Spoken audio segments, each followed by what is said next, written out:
నీకు ఏ శ్రమ కలగకుండా దీవెనలు వస్తున్నాయి అంటే ఆత్మీయ జీవితంలో మొదటి స్థితిలో ఉన్నావు. ఏది భౌతికంగా దీవించబడుతున్నావు. నిన్ను ఆత్మలో వర్ధిల్ల చేయడానికి భౌతికంగా ఉన్న దీవెనలు కొన్ని దేవుడు పక్కకు తీస్తాడు. యోబును బాగా ఆశీర్వదించాడు, కానీ ఆత్మీయంగా కొన్ని బలహీనతలు ఉన్నాయి, లోపాలు ఉన్నాయి. ఆ లోపాలు తొలగించేదానికి ఇంకా రెండంతలుగా ఆశీర్వదించాడా? ఆశీర్వదించలే. ఉన్న ఆశీర్వాదాలు కొంచెం ఆపాడు, రావాల్సినవి ఆపాడు, రాకూడనివి కొన్ని వచ్చేటట్టుగా చేశాడు. తద్వారా ఏమైందో తెలుసా?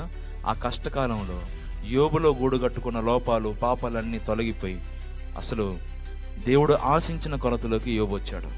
హల్లెలూయా. ఈరోజు నీకు కూడా నానా రకాల శ్రమలు వస్తున్నాయి, ఇబ్బందులు వస్తున్నాయి అంటే కారణం ఏంటంటే నిన్ను ప్రభు ఆత్మీయంగా దీవించబోతా ఉన్నాడు, ఆత్మీయంగా వర్ధిల్లింప చేయబోతా ఉన్నాడు. నీలో క్రీస్తు స్వరూపాన్ని నిర్మించబోనుకున్నాడండి. నీ మనసును దైవత్వంలోకి మార్చాలనుకున్నాడండి. ఒకప్పుడు మన మనసు దుష్టత్వంతో నిండిపోయింది. దేంతో? దుష్టత్వంతో నిండిపోయింది. తర్వాత ఆ దుష్టత్వం తొలగిపోయి కాస్త కూస్త మానవత్వం మనలోకి వచ్చింది. మానవత్వంలోకి ప్రవేశించిన మనల్ని అనేక రకాల అనుభవాలు చూపించి, అనేక రకాల అనుభవ పాఠాలు నేర్పించి, అనేక శ్రమలు, సమస్యలు, ముళ్ళు అనుమతించి ఆ మానవత్వంలో నుంచి దేవుడు దైవత్వంలోకి నిన్ను తీసుకొని రావాలనుకుంటున్నాడు. నీ హృదయాన్ని దుష్టత్వం నుంచి, మానవత్వంలో నుంచి దైవత్వంగా ప్రభు మార్చబోతా ఉన్నాడు. కాల్చబడకపోతే స్వర్ణానికి విలువ లేదు, చీల్చబడకపోతే మేఘం వర్షాన్ని, దున్నబడకపోతే భూమి పంటని, అలాగే శ్రమల కొలిమిలో నువ్వు కాలకపోతే నీలోకి ఏం రాదు? యేసయ్య రూపం రాదు, యేసయ్య వ్యక్తిత్వం రాదు, యేసయ్య గుణాలు నీలోకి రావు. నువ్వు యేసు వలే మార్చబడాలి అంటే తప్పదు.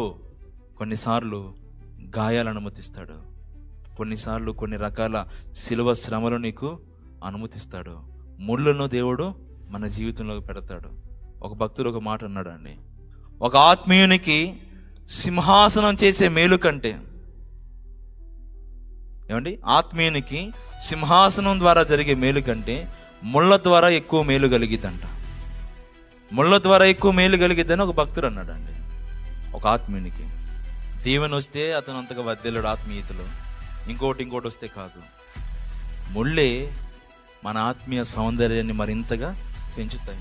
అలాగే నీలోకి క్రీస్తు తత్వాన్ని దేవుడు తేవాలి అంటే, నిన్ను 10 మందికి దీవెనకరంగా మార్చాలంటే, నీ బ్రతుకు ద్వారా 10 దీపాలు వెలిగించాలి అనుకుంటే తప్పదు. నీకు కష్ట కొలిమి అవసరం, ముళ్ళు అవసరం, సిలువ అవసరం. సిలువ లేకుండా నీకు యేసు ప్రభు రూపు రాదు.